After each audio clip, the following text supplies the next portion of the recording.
slab. Okay, so by using this slab, you can able to calculate the numerical aperture. So you know the formula. Okay, so you have if you see that is you are having the vertical scale and the horizontal scale is there. So what we going to do it? Okay, so as I told in the previous scenario that if you insert here, okay, so you cannot see the light glowing here. Okay, so everything are infrared. Okay, infrared. So, but for to calculate the numerical aperture, so the numerical aperture is one of the parameter to calculate the optical fiber. So that design your optical fiber is well fabricated or not. Okay, so I am inserting to the optical channel 2. Okay, so once I insert to the optical channel 2, the light is glowing. Okay, so this is for 650 nanometer, which is the less wavelength. At less wavelength, you will it produces the LED source. Okay, so if you see at top, you having one hole.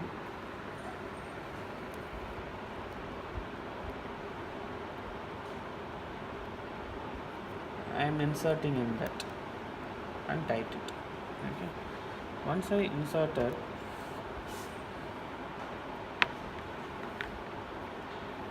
okay, once I inserted, okay, so I have inserted at the bottom plane. Okay, bottom plane. So gradually you can rise up. Okay, once I gradually rise up, your beam of this optical will look like cone. Okay, so if I gradually make it up, okay, your beam will be look like a cone. Okay, but not cone.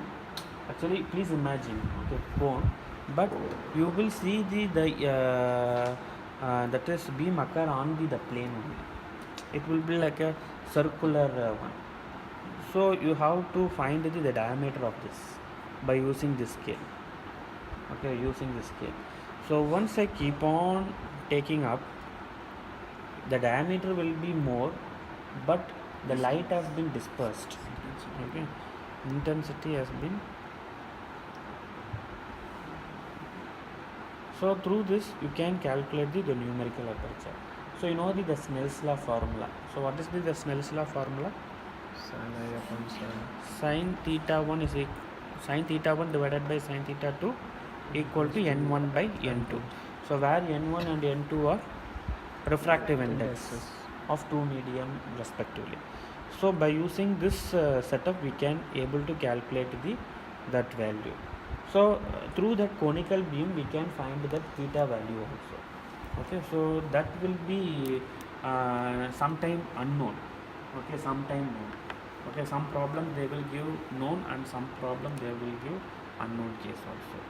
So these two parameter can calculate by using the TDM. Okay, so not only this parameter, so you can calculate the that is interesting like the execution time and the control. So timing control is there. So why I'm telling you these are the performance measures. So through the performance measures only you can find that whether the optical fiber is working good or not. Okay, so if this is the that is you have the several modes in the optical fiber, this is the single mode optical fiber. So why I am telling single mode optical fiber means here only one core media is there. Okay, one core media, it is a plastic core. Okay, one core. If it is the cluster of cores, then such type of optical fiber is nothing but multi-mode optical fiber. Okay, this is the single mode optical fiber we are using for our experimentation, but for real-time appliances, that is especially the telecommunication service, they will use the multi-mode service. Okay,